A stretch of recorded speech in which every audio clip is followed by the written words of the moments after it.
Hello दोस्तों, अस्सलाम वालेकुम। क्या हाल चाल? ठीक हो? उम्मीद करदा सारे ठीक ठाक होंगे, सारे खैरियत नाल होंगे। ते जेह्ड़े मेरे दोस्त नए आए मेरे यूट्यूब चैनल ते वो मेरे चैनल सब्सक्राइब लाजमी कर दिओ ते वीडियो नू शेयर लाजमी कर दिओ जी। वीडियो पूरी देखनी, मज़ा आएगा इंशाल्लाह ताला। अज दा साडा व्लॉग है, असां जा रहे हैं जी जोराबाद अपने शहर। ते मैं करदा रंग साज दा कम्म, ठीक हो गया। रंग साज दे कम्म दे विच साडी आई होई सी थोड़ी ईदी भाई मुदस्सर डायमंड पेंट दी तरफों। ते असां ओह् वसूल करन जा रहे हैं, जावांगे ते देखदे हैं की दिंदे ने साढ़े वास्ते, की गिफ्ट है। स्पैशल फ़ोन कीता ने ते देखते हैं जाके। रास्ते च पता नहीं ट्रैक बड़े खड़े होए सी, पता नहीं हुण गंदम दे ने जां केह्ड़ी शै दे ने। आटे आह्ली मिल ये आटे आह्ली मिल च जरा खलोते ने बाहर, दे तकरीबन कोई 20-25 होने ने। ते सारे लोड होए खलोते सी, अनलोड कोई भी नहीं हैगा सी इन्हां दे विच। ते असां जा रहे हैं जी, साडा मुजफ्फरगढ़ रोड है ते इंजॉय करते हुए जा रहे हैं।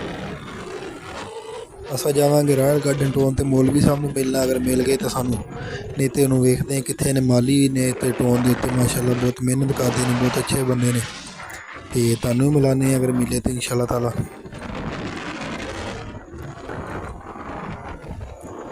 हाँ जी, रॉयल गार्डन 13 वाले मोड़ के उत्ते बहुत ही प्यारी लोकेशन है। टोन भी बहुत खूबसूरत है, जगह भी बहुत प्यारी है, बहुत अच्छे, बहुत मुनासिब रेट तक किस्तां दे उत्ते प्लाट भी मिल रहे हैं।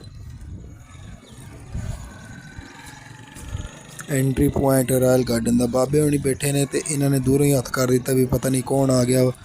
तो मैं इत्थे कम करदा रॉयल गार्डन के उत्ते पेंट का जोड़ा है ना, तो पेंट वगैरह मैं ही करदा। बाबा घबरा गया, पता नहीं कौन है, किधर जाना। बाबे ने पूछा तू मैंने पछाणिया को नहीं? कहना नहीं मैं पिछे होना चौकीदार है जी, रात का चौकीदारा करदा।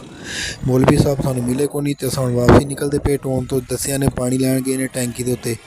तो राह च मिलते हैं, जट गपशप लावांगे मौलवी साहब ने, फिर उत्थों वापसी निकलांगे जी।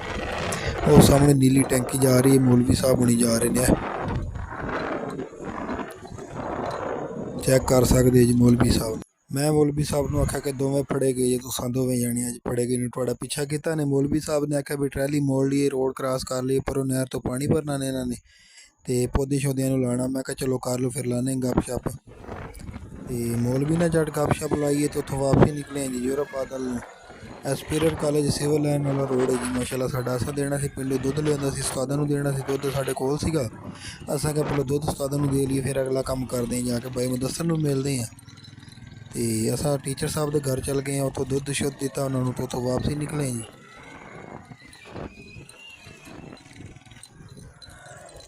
पहुँच गए जी उस्तादां दे घर असां टीचर साहब दे।